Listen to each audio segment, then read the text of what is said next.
महाभारत भारतीय संस्कृति और इतिहास का एक अमूल्य ग्रंथ है।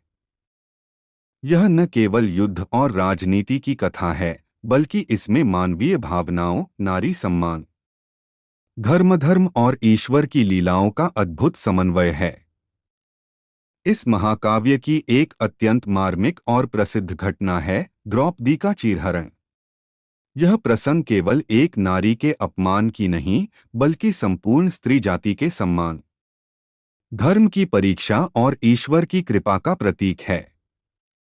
इस घटना में भगवान श्री कृष्ण की भूमिका एक रक्षक, धर्मपालक और आदर्श मित्र की तरह सामने आती है।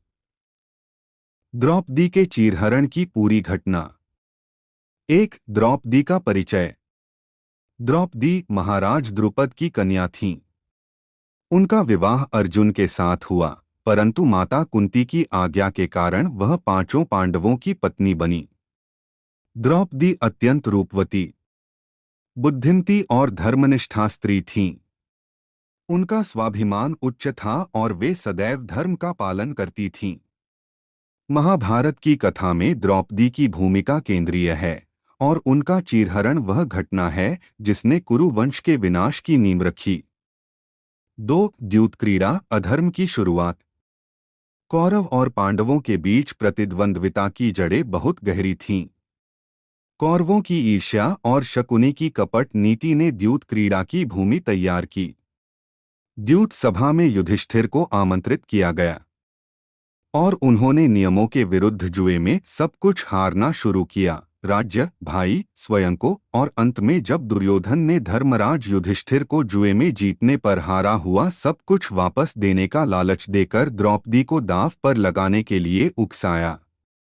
तब युधिष्ठिर ने द्रौपदी को दांव पर लगा दिया और दुर्योधन की तरफ से खेलते हुए उसके कुटिल मामा शकुनी ने द्रौपदी को दांव में जीत लिया।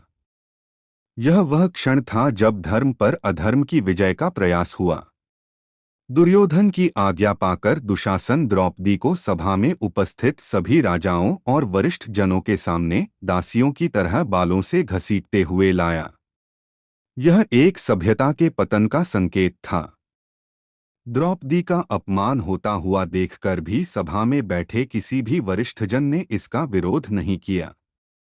द्रौपदी को जब सभा में लाया गया, तब दुष्ट दुर्योधन और दुःशासन ने उनका अपमान करने का षड्यंत्र रचा और दुःशासन ने द्रौपदी का चीरहरण करने का प्रयास किया। यह दृश्य अत्यंत पीड़ादायक, अपमानजनक और स्त्री की गरिमा को रौंदने वाला था। द्रौपदी ने सभा में उपस्थित सभी जनों से सहायता की गुहार लगाई, भीष्म, द्रोण, कृपाचार्य, विदुर और यहाँ तक कि अपने पांचों पतियों से भी। परंतु किसी ने भी द्रौपदी की सहायता नहीं की। उन्हें देखकर ऐसा लगता था मानो सभी का विवेक मरने के साथ संवेदनाएं भी मर चुकी हो। धर्म के भ्रम और सत्ता की शिथिलता ने सभी को मौन कर दिया। यह मौन अत्याचार की सहमति बन गया। तब द्रौपदी ने मन ही मन श्री कृष्ण को पुकारा। भगवान श्री कृष्ण बिना विलंब किए उनकी सहायता के लिए उपस्थित हुए। उन्होंने दुःशासन के द्वारा खींचे जा रहे वस्त्र को अंथीन कर दिया। दुःशासन जितना वस्त्र खींचता, उतना ही वस्त्र बढ़ता चला जाता। अंत में वह थक गया। परंतु द्रौपदी का चीर समाप्त नहीं हुआ। समाज को कलंकित करने वाली चीरहरण की इस घटना के पश्चात द्रौपदी ने प्रतिज्ञा ली कि उसके बाल तब तक खुले रहेंगे जब तक वह दुःशासन के रक्त से अपने बाल नहीं धोएगी। यह प्रतिज्ञा केवल एक अपमान का बदला नहीं थी, यह नारी शक्ति की चेतावनी थी। यह संकल्प महाभारत युद्ध का कारण बना और अंततः कौरवों का नाश हुआ। द्रौपदी की पुकार, आत्मसमर्पण का प्रतीक। द्रौपदी की पुकार में 3 चरण प्रमुख हैं। 1. स्वयं प्रयास, पहले उन्होंने अपने बल और बुद्धि से संघर्ष किया।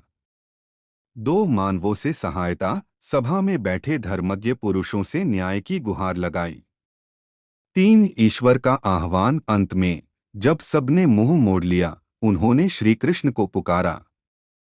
यह तीनों चरण मानव जीवन में भी लागू होते हैं। जब तक मानव प्रयास करता है, ईश्वर प्रतीक्षा करते हैं। पर जब वह पूरी तरह शरणागत हो जाता है, तब ईश्वर स्वयं उसके रक्षक बन जाते हैं। उद्धव गीता में भगवान श्री कृष्ण के सखा उद्धव उनसे इस संबंध में प्रार्थना करते हुए कई सवाल पूछते हुए कहते हैं, आप तो भूत, वर्तमान व भविष्य के ज्ञाता हैं। आपने धर्मराज युधिष्ठिर को द्यूत अथवा जुआ खेलने से रोका क्यों नहीं?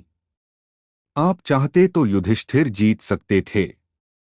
आप उनके द्वारा धन, राज्य, अपने भाइयों और खुद को हारने पर और दुर्योधन द्वारा धर्मराज युधिष्ठिर को द्रौपदी को दांव पर लगाने के लिए उकसाने पर कम से कम अपनी दिव्य शक्ति के द्वारा आप पांसे धर्मराज के अनुकूल कर सकते थे। आपने संकट के समय में उनकी सहायता नहीं की। भगवान श्री कृष्ण ने अपने सखा उद्धव को उत्तर देते हुए कहा कि यह सृष्टि का नियम है कि विवेकवान ही जीतता है। दुर्योधन को द्युत क्रीड़ा खेलना नहीं आता था, इसलिए उसने विवेक से निर्णय लेते हुए अपने मामा शकुनी को अपनी तरफ से द्युत क्रीड़ा खेलने के लिए कहा। धर्मराज युधिष्ठिर सहित पांचों पांडवों को भी यह खेल खेलना नहीं आता था, इसलिए उन्हें भी विवेक से निर्णय लेते हुए मुझे अपनी ओर से खेलने को कहना चाहिए था। लेकिन उन्होंने ऐसा नहीं किया। वे मुझसे छिपाकर द्युत क्रीड़ा खेलना चाहते थे, इसलिए उन्होंने मुझसे वचन लिया था कि मैं द्युत सभा में तब तक नहीं आऊं जब तक पांडव परिवार में से कोई मुझे सभा में न बुलाए। इस कारण मैं सभा में नहीं गया। धर्मराज युधिष्ठिर को यह बात मालूम थी कि द्युत क्रीड़ा सामाजिक बुराई को बढ़ावा देने वाला खेल है, लेकिन फिर भी उन्होंने राज्य को वापस प्राप्त करने के लिए बुराई के मार्ग को चुना। तुम बताओ उद्धव, यदि शकुनी और मैं खेलते तो कौन जीतता? वे नहीं चाहते थे मुझे मालूम पड़े कि वे जुआ खेल रहे हैं। अपने भाई दुर्योधन के आदेश पर जब दुशासन द्रौपदी को बाल पकड़कर घसीटता हुआ सभाकक्ष में लाया, तब द्रौपदी स्वयं संघर्ष करने का प्रयास करती रही। फिर उसने सभा में मौजूद वरिष्ठ जनों से सहायता मांगी। जब सबने मुंह फेर लिया तब उसका विवेक जागा और उसने मुझे हरि हरि अभयम कृष्णा अभयम कहकर पुकारा। मैं बिना विलंब किए पहुंच गया। उद्धव ने भगवान श्री कृष्ण से पूछा कि क्या संकट से घिरे अपने भक्त की मदद करने आप बिना पुकारे स्वयं नहीं आओगे? भगवान कृष्ण जी ने उत्तर दिया, इस सृष्टि में हर मनुष्य का जीवन उसके स्वयं के कर्मों के हिसाब से चलता है। न तो मैं इसको चलाता हूँ और न ही इसमें कोई हस्तक्षेप करता हूँ। मैं सदैव तुम्हारे नजदीक रहकर जो हो रहा है उसे देखता हूँ। उद्धव ने पूछा कि आप हमारे समीप खड़े रहकर हमें पाप करते हुए देखते रहेंगे? भगवान श्री कृष्ण ने उत्तर दिया, जब तुम अनुभव कर लोगे कि मैं तुम्हारे समीप साक्षी के रूप में हर पल हूँ, तो तुम निश्चित रूप से कुछ भी बुरा नहीं कर सकोगे। जब मनुष्य यह समझने लगता है कि मुझसे छुपकर कुछ भी कर सकते हो, तभी मनुष्य कठिनाइयों में फंसता है। यदि धर्मराज युधिष्ठिर ने यह समझ लिया होता कि मैं हर पल हर मनुष्य के समीप उपस्थित हूं, तो क्या खेल का रूप कुछ और नहीं होता। उद्धव ने भगवान श्री कृष्ण को शीश झुकाते हुए सत्यवचन कहा। श्री कृष्ण की भूमिका एक रक्षक, मित्र और धर्मपालक। श्री कृष्ण का चीरहरण प्रसंग में हस्तक्षेप केवल द्रौपदी की लाज बचाने तक सीमित नहीं था। यह उनका एक गूढ़ संदेश था। धर्म की रक्षा, जो धर्म के मार्ग पर है, उसकी रक्षा स्वयं ईश्वर करते हैं। स्त्री सम्मान की रक्षा, नारी का सम्मान समाज का सम्मान है। उसका अपमान अधर्म है। सच्चे मित्र का धर्म, श्री कृष्ण ने द्रौपदी के साथ मित्रता का धर्म निभाया। सभा में मौन धर्मगुरुओं की आलोचना। भीष्म, द्रोण, कृपाचार्य जैसे धर्मज्ञ पुरुषों का मौन सबसे बड़ा अधर्म था। उन्होंने धर्म के ज्ञाता होते हुए भी दुर्योधन के डर या मोहवश न्याय नहीं किया। द्रौपदी ने स्वयं उन्हें ललकारा, धर्म क्या कहता है? क्या एक नारी को दांव पर लगाया जा सकता है? उनका यह प्रश्न आज भी समाज में गूंजता है। जब किसी स्त्री का अपमान होता है तो क्या धर्म, न्याय और समाज के कर्णधार मौन रहेंगे? समकालीन संदर्भ में चीरहरण प्रसंग की प्रासंगिकता। द्रौपदी का चीरहरण केवल पौराणिक प्रसंग नहीं है, यह आज के समाज में भी अत्यंत प्रासंगिक है। स्त्रियों के साथ हो रहे अत्याचार, बलात्कार, शोषण, ये सभी उसी अधर्म के रूप हैं। न्याय व्यवस्था की निष्क्रियता, सभा के मौन जैसे आज भी कई न्यायालयों, सामाजिक व्यवस्थाओं और सत्ता संस्थानों की निष्क्रियता देखी जाती है। स्त्री की शक्ति और ईश्वर पर विश्वास। द्रौपदी ने दिखाया कि स्त्री कमजोर नहीं, बल्कि अत्याचार के विरुद्ध खड़ी हो सकती है।